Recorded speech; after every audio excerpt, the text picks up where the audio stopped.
안녕하세요. 직장인TV의 김 차장입니다. 오늘은 토요일이고요. 바이올린 레슨을 가기 전에 잠깐 영상 촬영을 하려고 왔습니다. 어떻게 하다 보니까 사무실에서 제가 유튜브를 시작을 했다는 것을 이제 두 분이 아셨는데, 보더니 재미 하나도 없다고 말씀을 하시는데 점점 나아질 거라고 생각을 하고요. 이번 영상에서 말씀드릴 것은 10년 동안 이거 저거 다 써보고 결국에 지금도 쓰고 있는 생산성을 올릴 수 있는 어플들은 어떤 건지에 대해서 간단하게 말씀을 드리려고 합니다. 10년 동안 살아남은 제 핸드폰과 컴퓨터의 어플이 궁금하시다면 끝까지 봐주세요.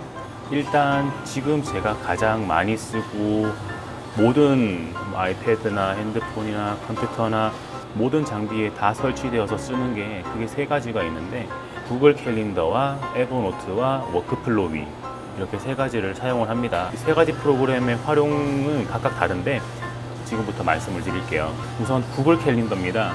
지금 회사의 업무 환경과 예전 회사의 업무 환경 중에 가장 다른 거는 마이크로소프트 프로그램을 사용을 하는데 그 중에 아웃룩은 쓰지 않는다는 거예요. 아웃룩은 쓰지 않고 구글의 Gmail을 이 이메일 프로그램으로 사용을 하고, 그 구글에서 제공을 하는 캘린더 기능을 같이 이제 스케줄러로 사용을 해서 거의 이제 아웃룩을 Gmail이 대체를 하는 식으로 되어 있는데요.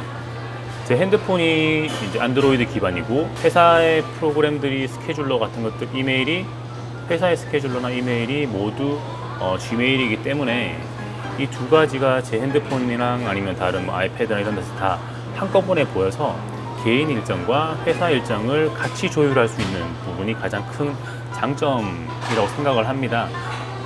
그래서 오늘 말씀드릴 부분들은 그 구글 캘린더의 기본 일정을 설정할 때의 팁 하나, 구글 캘린더의 스케줄러를 투두 리스트로 활용할 수 있는 방법 하나, 그 부분들을 말씀을 드리려고 해요. 회사의 이메일과 일정이 제 핸드폰의 이메일과 일정이랑 동일하기 때문에 겹쳐지게 되면 회사 일정과 개인 일정을 한꺼번에 볼 수 있는 부분이 가장 큰 장점입니다. 그래서 요 개인 일정과 회사 일정을 구분할 때는 색깔로 제 개인 일정은 빨간색, 회사 일정은 초록색, 이런 식으로 명확하게 구분을 해서 진행을 하기 때문에 제 일정이 있는데 그걸 모르고 회사 일정을 잡는다든지 하는 실수들은 하지 않고 있습니다. 제가 두 가지 팁이 있는데, 구글 캘린더 같은 경우 일단 어떤 이벤트를 만들 때 생성을 하면 그 기본 시간을 30분으로 설정할 수도 있고 60분으로 설정을 할 수도 있고, 그러니까 그 최소 미팅 시간을 설정하는 기능이 있어요. 저는 그 미팅 시간을 15분 단위로 설정을 해놨습니다.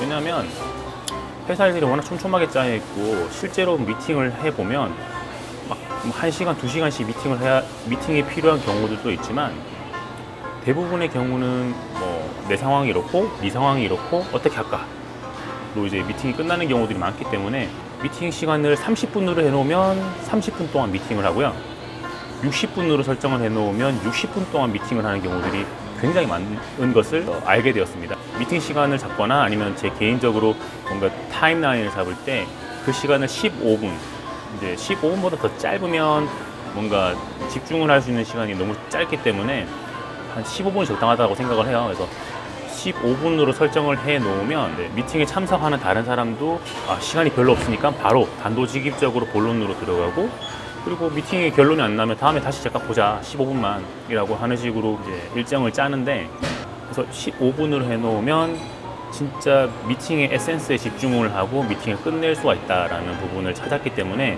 저는 이제 구글 캘린더에 일정을 생성할 때 기본적인 사양을 15분으로 설정을 해 두었습니다. 그리고 굉장히 유용한 것 같아요. 데드라인을 짧게 가지고 가는 것은 생산성을 더 올릴 수 있는 방법 중에 하나라고 생각을 합니다. 구글 캘린더가 기본으로 제공이 되는데, 구글 캘린더에서 아랫부분은 스케줄, 뭐 1시, 2시, 3시, 4시 쫙 이렇게 미팅 스케줄을 잡게 되어 있고, 윗부분은 그날 하루 종일의 일정에 대해서 적는 부분이 있는데, 그 부분을 저는 투두 리스트로 활용을 하고 있습니다. 보통 직장인이 그날 하루에 해야 되는 일은 가장 중요한 일 하나, 우리가 출근해서 회사에서 하는 일들을 생각해 보면 그냥 그날 원래 해야 되는 일들, 뭐 미팅하고 뭐 누구를 만나고 어떤 걸 결정을 하고, 뭔가 원래 해야 되는 일들은 그냥 원래 하는 거고, 그거 말고 그날 반드시 꼭 해야만 하는 일들이 하나, 둘, 혹은 3개 정도까지 있을 수 있습니다. 이 3개 정도를 그날 하루 종일의 일정에다가 집어넣어 놓으면 계속 그걸 보고 다른 시간 틈틈이 그 일들을 끼워 넣을 수 있는 장점이 있더라고요. 그래서 저는 스케줄러 위에 그날 일정을 투두리스트, 근데 해야 되는 잡다한 일들을 다 적어 놓는 게 아니라 그날 반드시 해야 되는 거 3개 정도, 딱 3개 정도만 1, 2, 3 해서 적어 놓고 그 일들을 그날 못하면 다음날, 다음날 못하면 그 다음날, 이런 식으로 어레인지 해가지고 스케줄러를 사용하고 있습니다.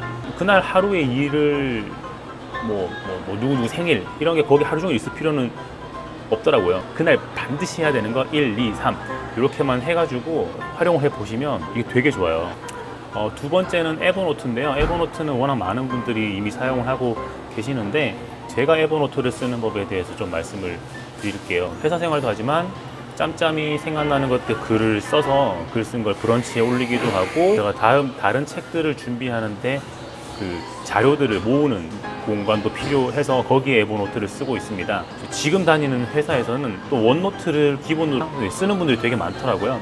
그래서 한때 에버노트에서 원노트로 넘어가 볼까? 왜냐하면 원노트는 이제 100기가 용량도 그냥 주고, 에버노트에서 원노트로 저장되어 있는 걸 다 넘길 수 있는 프로그램도 있고 회사에서 많이 쓰니까 약간 고려를 해봤었어요. 그런데 넘어갔다가 다시 돌아왔어요. 왜냐하면 우리가 에버노트가 됐던 원노트가 됐던 뭔가 이렇게 클라우드 기반의 노트를 쓰는 가장 큰 이유는 동기화 생각을 해요. 저는 핸드폰을 막 검색하다가 괜찮은 부분이 있다, 참고해야 될 부분이 있다, 이런 거는 저장해 놓으면 바로 다른 공간에서도 확인할 수 있게 떠야 되는데, 원노트는 뭔가 조금 어색하고 느린 감이 있더라고요. 뭔가 모를 불편함이 좀 있어서 결국에는 다시 에버노트로 돌아왔습니다. 그래서 에버노트에서 제공하는 확장 프로그램들, 웹클리퍼나 아니면 스케치나 자료 수집을 용이하게 해주는 다양한 기능들을 이제 잘 쓰고 있고, 태그로 구분하고 쓰고 있어요. 그래서 에버노트는 회사 일이라기보다는 제가 작가로 계속 글을 쓰고 싶을 때 그 글을 한번 일단 써보는, 그리고 자료들을 일단 모아놓는 그런 커다란 인박스 기능으로 저는 활용을 하고 있어요. 세 번째는 이제 최근에 핫한 워크플로위인데요. 회사 일을 할 때는 워크플로위가 갑입니다. 워크플로위가 갑이에요. 워크플로우가 아니고 워크플로위, 계층형으로 사고를 할 수 있도록 도와주는 툴인데, 저는 이제 손으로 막 할 때는 마인드맵을 써요. 마인드맵을 써서 사고를 여러 군데로 확장을 해보려고 하고, 다양한 아이디어들이 어디서 나오는지도 생각해 보려고 마인드맵을 쓰는데, 회사 일을 할 때는 워크플로이가 갑입니다. 워크플로이가 갑이에요. 이유는 뭐냐면 회사에서 하는 일들은 기본적으로 프로젝트성의 업무들이 많습니다. 프로젝트성이라고 하면 시간이 흘러가는 거에 따라서 어떤 그 작은 아이템들이 진행이 하나하나 돼서 결국엔 전체 프로젝트의 완성을 이끌어내는 방식, 이렇게 프로젝트를 기획을 할 때 워크플로이가 정말 좋아요. 일단은 생각들을 편하게 다 적어 놓을 수가 있고, 이 생각들의 순서를 바꾸는 것도 굉장히 직관적으로 자연스럽게 되고, 그 노트 안에 또 노트가 확장이 되고, 노트 안에 또 노트가 확장이 되고, 그 노트를 다른 생각 가지에다 붙여 놓을 수도 있고 하기 때문에 이 워크플로이는 회사 업무를 기획하는 데 있어서 굉장히 좋은 툴이라고 생각을 합니다. 그리고 이 워크플로이도 그 다양한 장비의 설정이 다 가능하고 텍스트 기반이기 때문에 그 동기화가 굉장히 빨라요. 그래서 핸드폰으로 막 적어 놓고 이제 화면이 큰 노트북이나 아이패드로 가서 이 순서들을 변경을 하는 것들은 화면이 좀 커서 생산성을 더 끌어낼 수 있는 장비들에서 하기도 하는데, 이 워크플로이를 통해서 업무의 계층화, 프로젝트 업무의 시간의 흐름에 따른 계층화를 적용하고 있습니다.